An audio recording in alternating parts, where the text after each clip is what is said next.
Hi, friends. It's Dawn, the Recovery Lady here, with a special bonus episode that I felt very compelled to make. It is the holiday season at the time of this being taped, although the message is timeless. And I'm calling this Holi-Daze 2. And for those of you who maybe found this and you're new, my name is Dawn, the Recovery Lady, a behavioral health clinician, living in the solution and sharing recovery tips with you. And I did an episode on Holi-Daze about a month ago, and it did well. And I realized, boy, that the time of year when holidays are celebrated can be some of the most painful. And I've been reminded of that and seen that so much in the last week. I felt compelled to just reach out and check in with everybody today because you can get to the other side of it. There's often a lot of tension internally during the holidays because there's the reality of the idealized holiday season that we anticipate, the movies, the happy families. If every Hallmark movie isn't about finding love and all the perfect things, and the conflict, there's a conflict that happens in us. There's the reality of what we want the holidays to look like, and then there's the actuality of what they actually are. And I want to encourage you in this holiday season, if you are hurting and feeling alone, I promise you that this season will pass. That comparison of that perfect movie and family situation when you have just lost somebody or recently separated or lost a job or anything in your life, or just maybe everything looks good on paper, but there's just so many unhealed family wounds and you are hurting so much. I want to promise you, you will get to the other side. And I'm going to just offer a few quick tips today on things you can do to help endure and successfully manage this holiday season. And I promise if you stick in there and get to the other side, things are going to get better. We think that there's a lot of expectations that we are supposed to be with a family, and maybe your family is toxic. I actually was volunteering today, and that's one of like the second or third interaction I've had this week where I can just see so much pain in people. And I was praying with a woman, and she came in, to get prayer for somebody else. I'm a person of prayer. I'm very open about that to the Lord, to Jesus. And, it came with the mask of a legit prayer request, but then it quickly turned into her loneliness and her isolation and her pain. And quickly that veneer went down. And so many of us walking around can present well and say, I'm fine, and people are breaking inside. So I encourage you to be looking at others and seeing where can I just step out of my comfort zone to help somebody else. That alone is a recovery tool that will change your life. It will change your life to see outside of yourself. If you don't have a safe, sane, and sober place to go for the holidays, don't be afraid to create one. I've talked about this before. People will say, I need to go to maybe, let's say, their family of origin. That's just not a healthy or safe environment for them. And I'm going to push through because the consequences if I don't go are going to be worse than the consequence of what could happen if I do go. I just don't want to hear it. When we do stuff like that and put ourselves in unsafe and unstable environments, it seems like the short-term solution of showing up just so you don't get the back end from the family is going to be easier, but it's not. I have seen people lose their sobriety in multiple ways, thinking they can handle something they're not ready to handle. I was reminded of a patient I had, a female one time, and she was doing well in her sobriety, and she was going to go to, I don't know, I think it was a wedding shower or something at her mom's. She had a sibling or somebody getting married, and I said, are you sure you're ready? Because I knew where her triggers were as her therapist counselor, and it wasn't a good environment for her. And she just said, I can do it, because she just had the will. And remember, will doesn't work alone. We need to have a higher power. We need to be driven in a different way, knowing somebody, our higher power has our back. All to say that when I saw her in the next session, she had relapsed. And she said, and I said, well, tell me what happened. And she said, I didn't go in there expecting to relapse. She said, but I was asked to get something from the fridge. I opened the fridge. There was a bottle of wine. And she said it was automatic. And that's the actual grooves in our brain where we just do things over and over without even being aware of it. Like if you ever drove home and said, hey, I don't even know how I got here, because you drive home on autopilot. That's what she did. And she saw a bottle of wine and she picked it up and took a big swig and had a lapse. She didn't plan it. She didn't go in there with the intent, but she wasn't far enough in her recovery yet to handle that situation and that dynamic with those people in that house at that time. So I encourage you not to compromise yourself.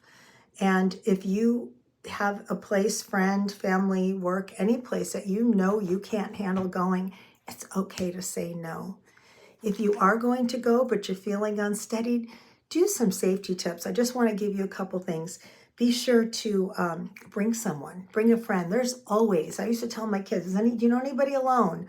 Bring them for the holiday, because nobody should be by themselves. And there are so many people that just need an invitation for some company or a meal. So bring a safety buddy with you if you're going somewhere. A lot of families and unsafe friends and places tend to act out less if you have another person there. Or if you're going to go somewhere, you have a place to go, but don't think you're ready and it's not a good time, limit it. I can be there from 11 to 11:45, and then I have another event. Hey, that event might be going home to watch Netflix, but give it a limit. And if you set those limits in off-hour times, like, oh, I'm free around 3, and you can only handle a situation a short time, make it an odd time. I can be there from 11 to 12:15, and I have a hard stop. And then stay true to that, and at least you've shown up. There are little coping things that we can do in the holiday season that can help us get through uncomfortable situations. And for a lot of you, I know you're just struggling with loneliness. I have been there myself. There's a difference, and I think I'm going to do an episode on this, between loneliness and being alone, because you can actually be in a relationship and be lonelier than if you were alone. That's another topic. But I want to encourage you to get through holiday seasons, to use these little tips. If you have nowhere to go, just show up somewhere. I was at church today, and there were just events everywhere. And all you have to do is walk up and say, how can I help? Can I clean? Can I do this and do that? And people will embrace you, and you get a meal. There's no reason to be sitting home alone. It is uncomfortable to push out ourselves, but your safety and your sanity are worth it. I have just seen a lot of people hurting this week. I prayed with somebody today who just broke down in tears. You know what she needed? She needed to be prayed over and some words of encouragement. And I want to tell you, you will get to the other side of this. I know people are hurting. I know they're scared. I have been there myself. And I tell you that because with the Lord, with Jesus, you can get to the other side of this thing. Your faith shouldn't be hollow.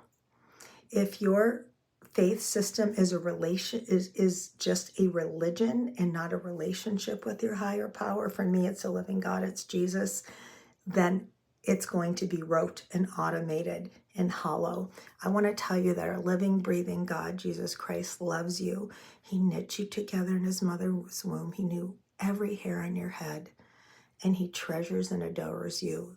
And whatever is happening for you this holiday season, you will get to the other side of it. I know there are people who need to know that. And I want to challenge you, when you find yourself, and if you find yourself in the depths of despair this holiday season or any holiday season, to just reach out to God and say, are you there? Hello? Are you alive? Do you even hear me? And listen. Be still to listen, because a lot of people have told me, I looked for God, but he didn't find me. He found you. We're just not still to listen. And this holiday season, he wants you to accept him as your personal savior, so you never have to be alone again.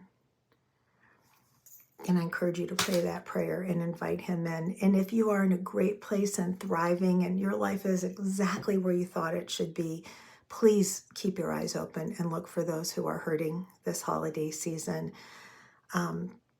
It's in unexpected places. I was in a meeting this week and someone made a off-the-cuff comment about being alone, in their life. And people kind of played it down thinking it was a joke. And I got back to my desk and reached out to that person and said, hey, I heard you make this comment. And I want you to know you're never going to be alone. You will never be stuck. And here's my number. And you can call me at 2 a.m. And this individual, her voice cracked and she started to cry. And from the outside, this is a successful person with a spouse, with family, but we don't know other people's lonelinesses. A random act of kindness can save someone's life. I've heard so many times, if that person hadn't reached out, if that person hadn't done something, I was going to take my life. So follow it when you feel that conviction of kindness and inviting somebody. If you're having something to eat, if it's tuna this holiday season and your neighbor's sitting home alone, reach out to them. I'm calling this Holi-Daze too. And for all of you here living in the solution with me who are safe, sane, sober, and saved, and just in your best life, make sure you're using what your higher power got you. And for those of you who are needing to be recipients, and I have been on both sides of this, where I've just needed that hug, I've just needed someone to give me a meal, I get it. We all need to do our parts. If we're hurting, we need to let people know. And if we're right where we're supposed to be and thriving, we need to be taking people in. You are going to make it to the other side. Again, if you are really in the depths of despair and thinking about hurting yourself, please call 988, the National Suicide Hotline. Just know that this season doesn't define you. It will pass. I just wanted to tell you guys, I'm so grateful for you. God bless you. I'm Dawn, the Recovery Lady, and we are here living in the solution. Love you guys.